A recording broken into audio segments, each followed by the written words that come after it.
Hi, it's me, Jacqueline. Welcome to my channel. If you are new to the channel, then please subscribe to my channel and join me at Patreon. Link in the description. The months following Grayson's message and the launch of the Light Within's local chapters were some of the most dynamic and challenging I'd experienced. Growth was everywhere. New partnerships, expanding chapters, and increasing recognition for our advocacy efforts. But with that growth came a need for even more careful planning and balance. The Youth Council, energized by their renewed sense of agency, launched their first major initiative, Branches of Light, a framework designed to support the new local chapters. Each chapter was encouraged to tailor its activities to its community's unique needs while staying connected to the larger movement through shared goals and regular check-ins. Jamie and Sarah spearheaded the project, their leadership evolving in ways that filled me with pride. Watching them step into their roles with confidence and creativity reminded me of why the Light Within had always been about empowering others to lead. "I can't believe how far we've come," Sarah said one afternoon during a strategy session. "And we're just getting started," Jamie added with a grin. Their optimism was infectious, but as the scope of our work expanded, so did the challenges. One major issue came from coordinating advocacy efforts across state lines. Different regions had different priorities, and balancing those while maintaining a unified mission required constant communication and adaptability. To address this, we decided to host regional leadership retreats, bringing together chapter leaders to collaborate, share ideas, and align on overarching goals. The first retreat, held in Chicago, was a mix of brainstorming sessions, workshops, and community-building activities. The retreat was a success, but it also brought to light some tensions. One chapter leader expressed frustration about feeling overlooked, while another raised concerns about balancing their chapter's autonomy with the expectations of the larger organization.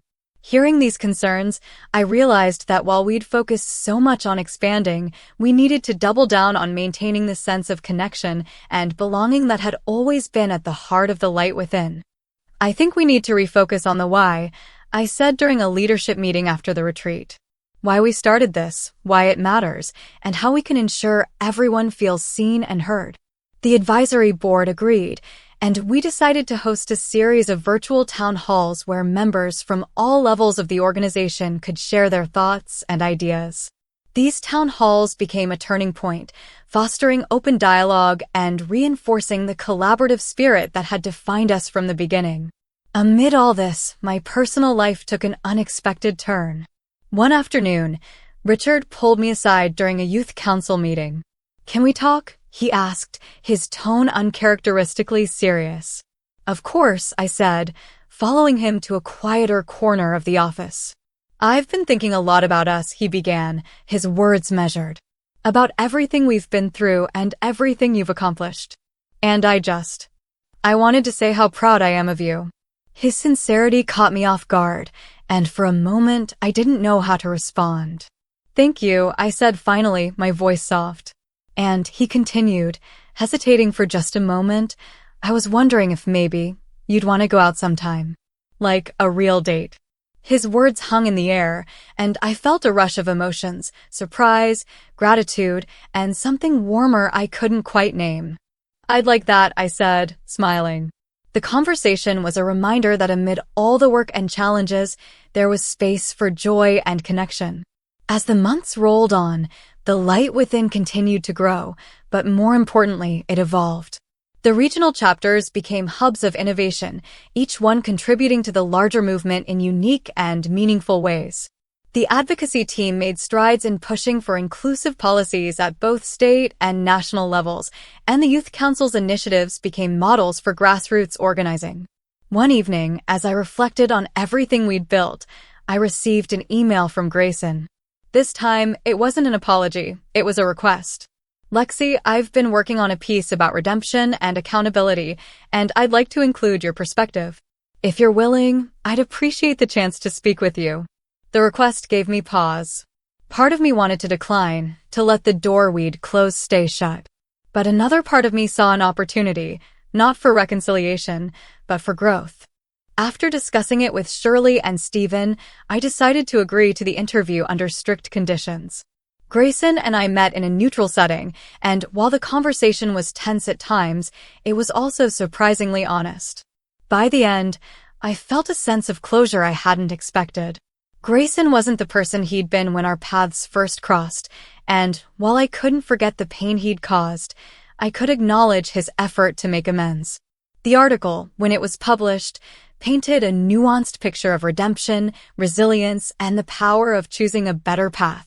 The months that followed marked a period of reflection and recalibration for both me and the light within. With the regional chapters thriving and the Youth Council fully embracing their leadership roles, the movement was stronger and more connected than ever. The lessons we'd learned from the challenges of rapid growth had shaped us into something more sustainable, more cohesive, and undeniably more impactful.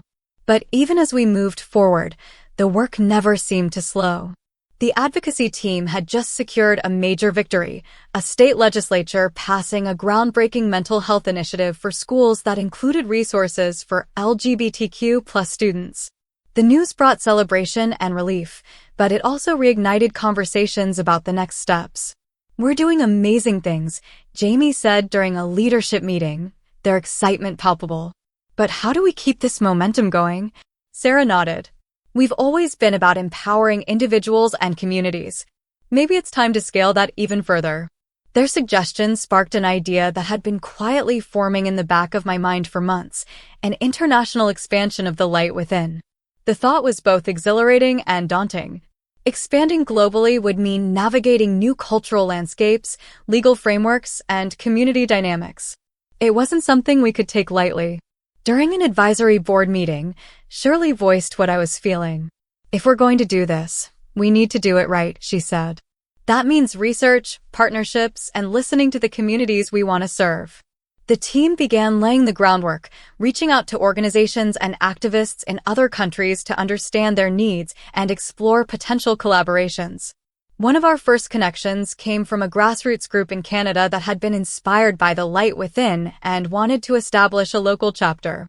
Their enthusiasm was infectious, and their insights helped shape what would become our international expansion strategy, a model that prioritized local leadership, cultural sensitivity, and adaptability. Meanwhile, my personal life was undergoing its own transformation. My budding relationship with Richard had brought a new sense of balance and joy into my life. We spent quiet evenings cooking dinner together, taking walks, and talking about everything from work to our hopes for the future. "You've built something incredible," he said one night as we sat on the porch, watching the stars. "But don't forget to take time for yourself." His words were a gentle reminder that even as the light within grew, I needed to nurture my own light. The international expansion officially launched with a pilot program in Canada. The process wasn't without its challenges. Navigating different regulatory systems and cultural nuances required patience and flexibility, but the progress was undeniable. The new chapter quickly became a hub for LGBTQ+ youth, offering support groups, educational resources, and mentorship programs tailored to their community's unique needs. Back home, we celebrated the success of the pilot with a virtual town hall, connecting members from all over the world. Seeing the faces of people whose lives had been touched by the light within, from small towns in the US to cities in Canada, was a powerful reminder of the movement's reach. During the town hall, a young woman from Toronto shared her story. "I found the light within during one of the hardest times of my life," she said, her voice trembling with emotion. "And now I'm part of something bigger than I ever imagined. Thank you for giving me, and so many others, a place to belong." Her words stayed with me as I reflected on how far we'd come. What had started as a single idea, born from my own struggles, had grown into a global movement. But even as we celebrated these milestones, the question of sustainability loomed larger than ever. Expanding internationally had shown us what was possible, but it also highlighted the need for a more robust infrastructure to support our growing network. During a strategy meeting with the advisory board, Stephen proposed a bold solution, creating a foundation to fund the light within's work. The foundation would allow us to raise money on a larger scale, supporting not just the platform, but also grants for local chapters and partnerships with other organizations. "It's ambitious," Shirley said, her tone thoughtful. but it could be exactly what we need to secure our future. The idea sparked excitement and a flurry of planning. We began reaching out to potential donors, crafting a mission statement for the foundation, and laying the groundwork for a launch event that would bring together supporters, partners, and allies. As the preparations unfolded, I found myself reflecting on the journey ahead. Expanding globally and launching a foundation were daunting tasks, but they were also opportunities to ensure that the light within would continue to grow, adapt, and thrive long after I was gone. One evening, as I sat in my room reviewing notes for the foundation's launch, I received a text from Grayson. I saw the news about the international chapter. Congratulations. You're doing something incredible. His words, simple but sincere, reminded me of how much had changed, not just for me, but for everyone involved in this journey. The months leading up to the launch of the Light Within Foundation were some of the busiest and most transformative of my life. The idea of creating a formal structure to fund and expand our work had brought a renewed sense of purpose, but it also came with challenges that tested every ounce of our collective resolve. The international pilot program in Canada continued to thrive, and interest from other countries began pouring in. Activists and community leaders from the UK, Australia, and India reached out, eager to bring the light within to their regions. Each inquiry filled me with pride, but it also underscored the complexity of what we were building. Scaling globally required more than just enthusiasm. It required a strategy that could adapt to vastly different cultural and legal landscapes. During one particularly intense advisory board meeting, Shirley laid it out plainly. "This isn't just about growing," she said, her voice steady but firm. "It's about growing responsibly. We can't lose sight of why we started this in the first place." Her words became a guiding principle as we moved forward, ensuring that every decision we made reflected our mission and values. At the same time, the foundation's launch event was taking shape. We decided to host it in New York City, a symbolic nod to the global stage we were stepping onto. The event would feature keynote speakers, panel discussions, and a showcase of the incredible work being done by the Light Within chapters around the world. As the planning ramped up, I found myself struggling to balance everything. Between coordinating with international partners, preparing for the launch, and staying connected with the community, there were moments when the weight of it all felt overwhelming.